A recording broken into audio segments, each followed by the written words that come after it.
नमस्कार दोस्तों, KKM daily news में आपका स्वागत। आज 14 जनवरी 2026 बार बुधवार। देश की हर बड़ी छोटी खबर के लिए जानने के लिए चैनल को सब्सक्राइब करें और वीडियो को लाइक करें। राजनीतिक चाल हो या जनता का सवाल, देश हो या दुनिया, हर खबर सबसे पहले। तो चलिए शुरू करते हैं आज की मुख्य खबर। चाइनीज मांझों से किसी की मौत हुई या गंभीर रूप से चोट आई तो होगी 5 साल तक की जेल। इस शहर की कलेक्टर ने जारी की निर्देश। मध्य प्रदेश के इंदौर के कलेक्टर आदेश जारी किया है कि अगर चाइनीज मांझे से किसी की मौत होती है या फिर कोई गंभीर रूप से घायल होते हैं तो 5 साल तक की जेल हो सकता है। चिप्स पैकेट फटने से 8 साल के बच्चे की आंख बाहर निकल आई। परिवार ने कंपनी के खिलाफ दर्ज की एफआईआर।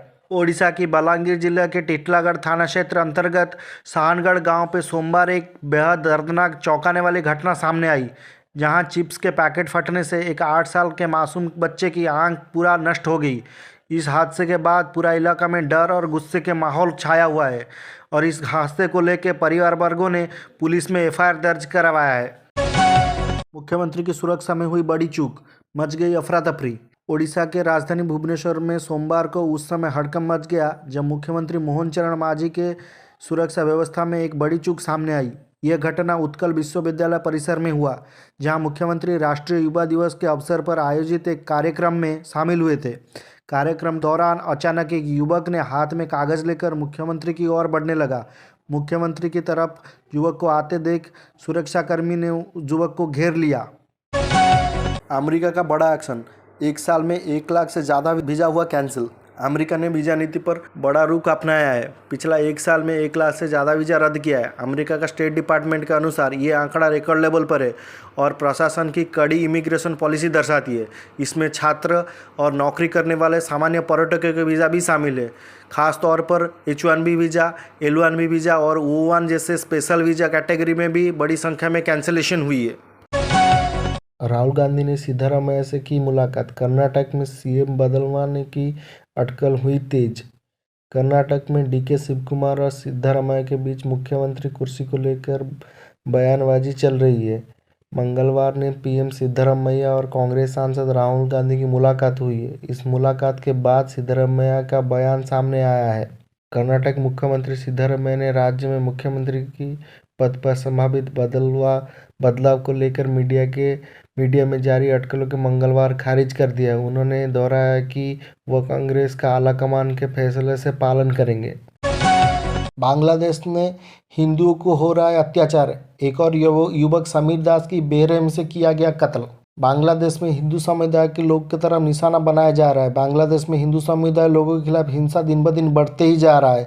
यहाँ एक दर्दनाक घटना सामने आया है कि जहाँ 28 साल युवक समीर कुमार दास नामक को एक हत्या कर दी गई है। समीर कुमार दास एक रामनंदगांव के निवासी था और बैटरी चालित ऑटो रिक्शा चला के अपना परिवार का गुजारा करता था। अब एनआईए करेगी बांग्लादेशी घुसपैठियों की जांच। भारत की सीमावर्ती राज्यों से संचालित हो रही है कई नेटवर्क। भारत की अवैध बांग्लादेशियों के खिलाफ बीते कुछ समय में बड़ी कार्रवाई की जा रही है। अप्रैल 2025 में दिल्ली पुलिस की स्पेशल सेल ने अवैध बांग्लादेशी घुसपैठियों को लेकर एफआईआर दर्ज की थी। अब इस मामले में राष्ट्रीय सुरक्षा एजेंसी यानी एनआईए की एंट्री हो गई है। जानकारी के मुताबिक अवैध बांग्लादेशी घुसपैठ करने वाले सिंडिकेट की जांच अब एनआईए को सौंप दी गई है। दिल्ली पुलिस की ओर से ये जांच एनआईए को सौंपने का संदेश मिला है। ईरान यूएस टेंशन, ईरान में अब तक 2000 लोगों की मौत। विदेश मंत्री ने ट्रंप सरकार को दे दी चुनौती, कहा जंग के लिए हम तैयार हैं। ईरान ने अधिकारी एक न्यूज़ एजेंसी को बताया कि देश में चल रहे मौजूदा आंदोलन के दौरान अब तक 2000 लोग मारे गए हैं और इन मौतों के लिए आतंकवादी ही जिम्मेदार हैं।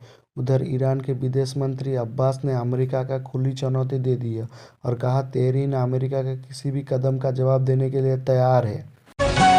लॉरेंस बिश्नोई गैंग फिर हुआ एक्टिव। पश्चिम बिहार इलाके में एक जिम में फायरिंग का दावा, दे दी ये धमकी।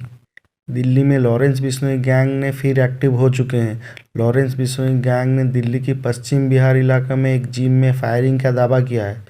इसको लेकर सोशल मीडिया पर लॉरेंस बिश्नोई गैंग से जुड़े रणदीप मलिक का पोस्ट सामने आया है, जिसमें वो जिम पर फायरिंग का जिम्मेदारी लेते हुए दिख रहे हैं।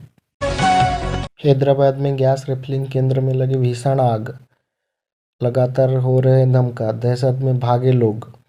हैदराबाद में राजीव गांधी नगर स्थित एक गैस रिफिलिंग सेंटर में अचानक आग लग गई। आग इतना भीषण रूप से लगा कि वहां के आसपास में लोग अफरा तफरी मच गई। राजीव गांधी नगर में एक गैस रिफिलिंग केंद्र पे आग लग गई। गैस भरते समय अचानक गैस लीक होने के कारण यह आग लगने का सिलसिला जारी रहा है। घटना की सूचना मिलते ही दमकल कर्मी ने मौके पर पहुंचे। दमकल कर्मी ने आग पर काबू पाने की कोशिश कर रहे हैं। अभी तक किसी से हताहत होने की खबर नहीं आई है। कोबरा सांप जेब में रखकर हॉस्पिटल पहुंचा शख्स, डॉक्टर को बोला इसी ने मुझे काटा है, तो मचा अफरा तफरी। यूपी के मथुरा से एक चौंकाने वाला मामला सामने आया है। यहाँ एक शख्स कोबरा सांप को लेकर अस्पताल पहुँच गया है। जब डॉक्टर ने पूछा कि क्या मामला है, तो आदमी ने जेब से सांप निकाल कर दिखाया कि ये सांप ने मेरे को काटा है। यही देखते ही हॉस्पिटल में अफरा तफरी मच गया है। 14 जनवरी के दिन महिलाओं को नहीं मिलेगी 3000 रुपया, चुनाव आयोग ने लगाया एक रोक। महाराष्ट्र में लड़की बहन योजना के लाभ पाने वाली महिलाओं के लिए बुरी खबर है, क्योंकि अभी 14 जनवरी को 3000 रुपया नहीं मिलेंगे। चुनाव आयोग ने इस पर रोक लगा दी है। आयोग की तरफ से ये कहा गया कि इस दौरान नियमित या लंबित पैसा दिया जाना आचरण संहिता के खिलाफ है, इसीलिए इस पर रोक लगाया जाता है। पाकिस्तान को भारत के आर्मी चीफ ने दी बड़ी चेतावनी, कहा 8 आतंकी कैंप अभी भी एक्टिव है। भारत की सेना प्रमुख जनरल उपेंद्र द्विवेदी ने मंगलवार को पाकिस्तान के बारे में फिर एक सख्त चेतावनी दी है। उन्होंने कहा कि ऑपरेशन सिंदूर अभी भी जारी है और भविष्य में पाकिस्तान की ओर से कभी भी दुस्साहस का मुंह तोड़ जवाब दिया जाएगा। जनरल द्विवेदी ने यह कहा कि 8 आतंकी कैंप अभी भी एक्टिव है, जिसमें 6 एलओसी पर और 2 अंतर्राष्ट्रीय बॉर्डर के सामने हैं। अगर उन्होंने कुछ भी हरकत किया तो उसका मुंह तोड़ जवाब दिया जाएगा और उचित कार्रवाई की जाएगी। राहुल गांधी जल्द ही राम मंदिर दर्शन करेंगे, कांग्रेस सांसद ने दी जानकारी। उत्तर प्रदेश की बाराबंकी सीट में लोकसभा सांसद तनुज पुनिया ने राहुल गांधी की राम मंदिर जाने के बारे में जानकारी साझा की है। सांसद तनुज पुनिया ने ये बताया कि राहुल जी ने स्पष्ट किया था कि जब तक राम मंदिर पूरा नहीं बन जाता तब तक वो राम मंदिर दर्शन नहीं करेंगे, और साथ में 4 शंकराचार्यों ने भी यही स्पष्ट किया था। जब शिखर ध्वजा बन चुका है तब ये माना जा रहा है कि राहुल गांधी जल्द ही राम मंदिर दर्शन पर आएंगे, क्योंकि अब मेरे ख्याल में राम मंदिर बन के कंप्लीट हो गया है। अब तो स्पष्ट था कि अधूरे मंदिर में कोई पूजा नहीं करता या पूजा करने नहीं जाता है। महाराष्ट्र में जिला परिषद और पंचायत समिति के चुनाव का ऐलान, जानिए कब होगी वोटिंग, कब आएगी नतीजे। महाराष्ट्र में जिला परिषद और पंचायत समिति के जिसमें 50% आरक्षण की परेशानी नहीं, ऐसे 12 जिला परिषद और 125 पंचायत समिति की सीटों पर चुनाव का ऐलान राज्य निर्वाचन आयोग ने कर दी है। इन सीटों पर 5 फरवरी को वोटिंग होगी और नतीजे 7 फरवरी को घोषित किए जाएंगे। राज्य निर्वाचन आयोग के मुताबिक इसके लिए 1 जुलाई 2025 की वोटर लिस्ट की उपयोग किया जाएगा। मध्य प्रदेश में बढ़ेगा शिक्षकों की वेतन, व्यापार मेले में वाहनों पर 50% टैक्स की छूट। कैबिनेट मीटिंग में ली गई ये फैसला। मध्य प्रदेश शिक्षकों के लिए एक बड़ी सी खुशी खबर सामने आ रही है। मध्य प्रदेश सरकार ने मंगलवार को औपचारिक रूप से अपना personal e cabinet system launch किया है, जिसमें मुख्यमंत्री मोहन यादव और मंत्रियों ने भोपाल में राज्य सचिवालय में हुई कैबिनेट बैठक में अपने अपने टैबलेट के साथ हिस्सा लिया है। इस मीटिंग में ये साबित हुआ है कि मध्य प्रदेश के शिक्षक के वेतन में बढ़ोतरी की जाएगी और व्यापार वाले वाहनों पर 50% तक की टैक्स छूट कर दी जाएगी।